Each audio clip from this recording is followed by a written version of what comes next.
Hi అండి. 'Devil boss' part 7. పాసిమొహంతో romance ఏంట్రా పెంట మొహోడా అని తిట్టుకుంది. జెస్సీలో ఉన్న మాస్ లాంగ్వేజ్ డెవిల్ బాబుకి ఇంకా తెలీదు. మందారం అని పిలిచాడు. సైకోగాడికి నా నిక్నేమ్ కూడా తెలుసా అని అనుకుని హా అని అంది. లిప్ లాక్ చేయనా? యాక్ ఛీ వద్దు అని అరిచింది. మార్నింగ్ మార్నింగ్ డంపింగ్ యార్డ్లో తలపెట్టడం ఇష్టం లేదు అని అనగానే అంటే నేనంత రోతగా ఉన్నానా? బాబుగారి బలుపు ఒక్కసారిగా బయటికి వచ్చింది. ఇక కోర్స్ ఎవరైనా సరే, ఎంత అందగాడైనా సరే, ఇలా మార్నింగ్ బ్రష్ చేయకుండా లిప్ లాక్లు అంటే అది ముష్టి డ్రైనేజ్ లానే ఉంటుందని నా ఫీలింగ్. ఓ దెన్ బ్రష్ చేస్తే ఓకేనా? చటుక్కున కళ్ళు తెరిచి అతనిపై నుంచి లేవాలని చూస్తుంది. రియాజ్ కళ్ళలోకి చూస్తుంది. కళ్ళు ఎగరేశాడు. చేతులు రెండు సోఫాను అంచుకుని తల కిందగా పెట్టుకుంటే మందారం చూపులు బాబు చంకలో ఉన్న బ్లాక్ హెయిర్ పై పడ్డాయి. ఏంటే అక్కడ అదోలా చూస్తున్నావు? మీరు బ్లజర్ యూజ్ చేయరా అని అంది అదోలా మొహం తిప్పుకుని. లేదు, నువ్వేమైనా హెల్ప్ చేస్తావా అని అల్లరిగా అడుగుతుంటే చి యాక్తూ అని అతనిపై నుంచి లేస్తుంటే గట్టిగా గుండెలకు అదుపుకున్నాడు రియాజు. హాట్ గా ఉండే అతని బాడీ జెస్సీ చెంపకు మాత్రం చుర్రున నిప్పు రవ్వలా అంటుకుంటుంది. కళ్ళు ఇంతేసుకుని చూస్తుంటే ఆమె బ్యాక్ పై ఓ చెయ్యి వేశాడు. జెస్సీ ఒక్కసారిగా ఉలిక్కిపడింది. ఎందుకే అలాంటి షాకింగ్ రియాక్షన్స్ ఇస్తున్నావు అని వీపుపై మునివేళ్లతో శ్రావ్యంగా మీటుతున్నాడు. ఒళ్ళు జలతరించింది. ఒకలాంటి వింతైన అనుభూతి చెందుతూ పరవశంగా కళ్ళు మూసుకుంది. చిలక ముక్కు కొరికాడు. అతను ఛాతిని గట్టిగా గోర్లతో పట్టుకుంది. ఆమె ఫీలింగ్ అబ్జర్వ్ చేస్తూ షల్ వి స్టార్ట్ అని అన్నాడు. డ్రెస్ అవుదామా? నో వద్దు అని తన గోళ్లను ఛాతీలో దింపేసింది. విచిత్రంగా అతనికి నొప్పి తెలియలేదు. ఎర్లీ మార్నింగ్ రొమాన్స్ బాగుంటుంది. చాలా క్యాలరీస్ బర్న్ అవుతాయి. ఓకేనా అని ఆమె నడుం తడుతూ ఇంకో చేతిలో బుగ్గలు రాస్తూ అడిగాడు. హా అని మాత్రమే అంటుంది. వీపుపై ఉన్న చేతులను మెల్లిగా బ్యాక్ సైడ్ సారీ లోపలికి పోనిస్తూ ఉంటే మత్తుగా కళ్ళు మూసుకుని పోతున్నాయి జెస్సీకి. అతని చేతులు ఆపడం లేదు. అలాగని వద్దని వాదించడం లేదు. కావాలని అడగడం లేదు జెస్సీ. ఇద్దరి శరీరంలో వేడి సెగలు వస్తున్నాయి. తనువులు రెండు పులకించాయి. ఒకటవ్వాలన్న ఆరాటం ఇద్దరిలో. జెస్సీ ఒక స్టెప్ ముందుకు వేసి ఆమె తలను అతని నోటికి అందించింది. ఆమె మెత్తని ఎదరాలు అతని ఘాటైన పెదవులకు తాకగానే రియాజ్ రియాక్షన్ ఓ రేంజ్లో ఉంది. ఏ మాత్రం ఆలస్యం చేయకుండా ఆమె లిప్స్ను గట్టిగా బంధించాడు. అసలే వైల్డ్. మరి రియాజ్‌కి ఈసారి ఏమాత్రం తగ్గకుండా తన సహకారాన్ని అందించింది జెస్సీ. ఆమె సహకారం పొందగానే ఒక్కసారిగా రెచ్చిపోయాడు రియాజ్. ఇక హాట్ కిస్‌నెస్ పెంచుతూ ఉంటుంటే ఎవరో డోర్ కట్టారు ఒక్కసారిగా. ఇక రియాజ్ డోర్ కొట్టినా సరే రియాక్షన్ ఇవ్వలేదు. బట్ జెస్సీ మాత్రం డోర్ లాక్ చేయలేదని గుర్తుకు వచ్చి కంగారుగా అతన్ని విడిపించుకుంది. ఆమెను వదిలి వాట్ అని అరిచాడు ముఖం చిట్లించి రియాజ్. ప్లీజ్ ముద్దుగా ముఖం పెట్టి అడిగింది. నో అని తల అడ్డంగా ఊపి ఆమెను గుండెల్లో పొందుకున్నాడు. డోర్ క్లోజ్ చేయలేదు. So what? ఎవరైనా డోర్ లాక్ చేసి వస్తే మనల్ని చూసి సైలెంట్గా వెళ్ళిపోతారు అని అన్నాడు రియాజ్.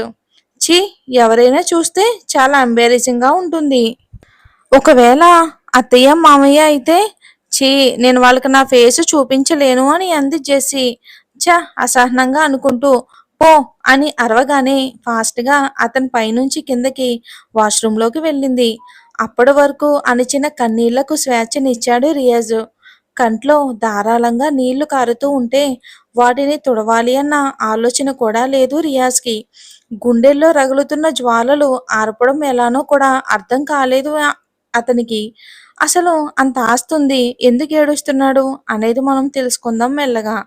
ఇక 10 నిమిషాలకు కూలయ్యి తొందరగా జెస్సీతో ఇంటిమెంట్ అయితే తను నన్ను వదిలేసి వెళ్ళదు.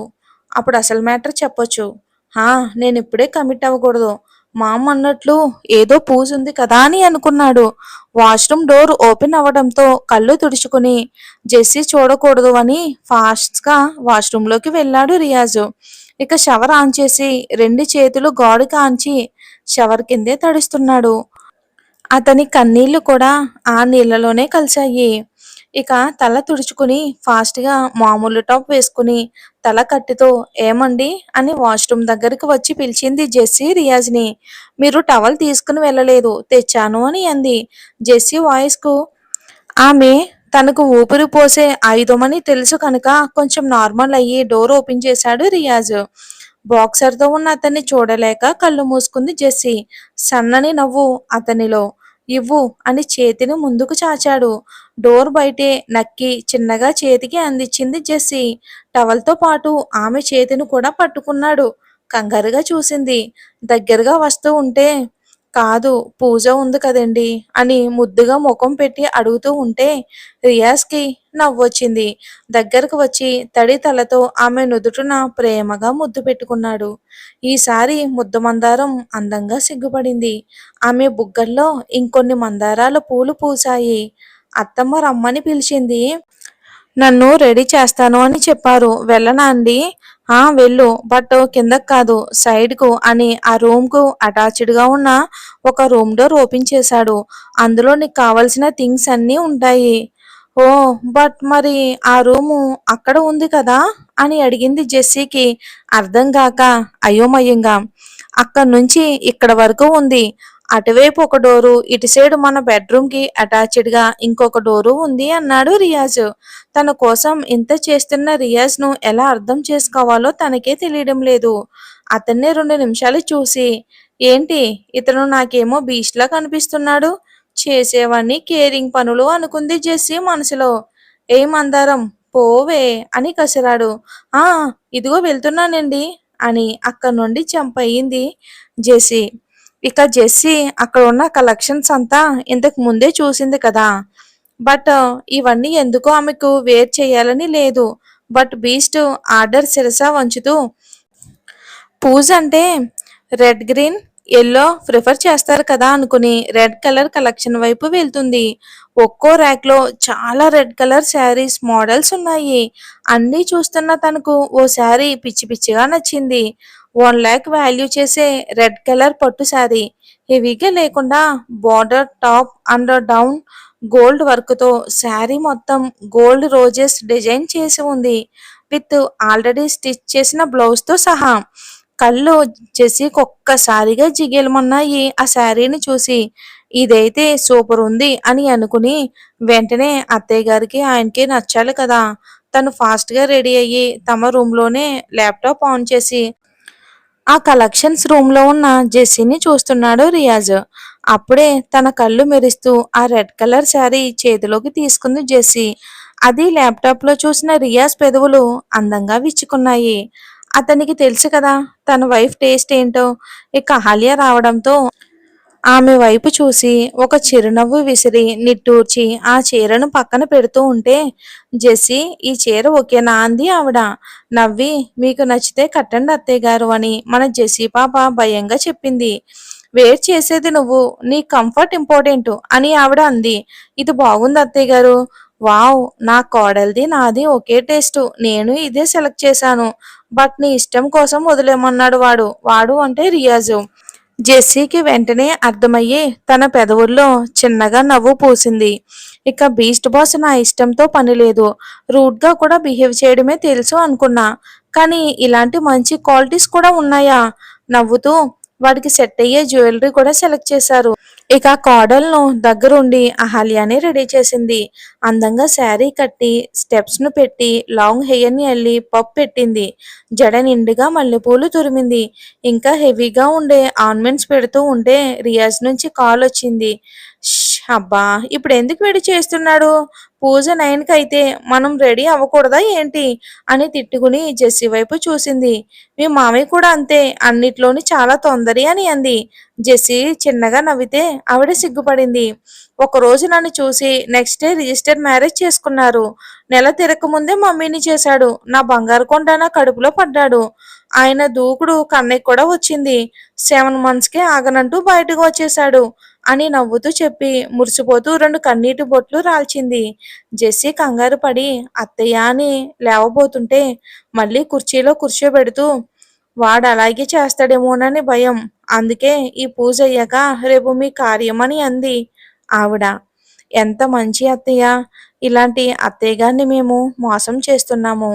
ఆవిడకు నీపై చాలా ప్రేమ, నమ్మకం ఉంది. మీరేమో ఇలా రోజుకో అమ్మాయితో తిరుగుతారు" అని మనసులో బాధపడినా ఆ బాధ బయటికి రాకుండా నార్మల్ అయ్యింది జెస్సీ. ఇక తన మమ్మీ రియాస్ కాల్ లిఫ్ట్ చేయకపోయేసరికి ఇక చిరాకొచ్చి తనే దగ్గరికి వచ్చాడు. మమ్ అంటూ పిలిచాడు. "ఆ, వచ్చేశాడు" అని అహల్య విసుక్కుంటే జెస్సీ కంగారుగా లేచి నిలబడింది. "ఏమైనా కావాలండి" అని అడిగింది. "వాడికే నువ్వు మర్యాద చేయనక్కర్లేదు" అని కోడల్ని కూడా కసిరి. "ఏంటి కన్నయ్య ఇక్కడికొచ్చావ్" అని అంది కొంచెం కోపంగా.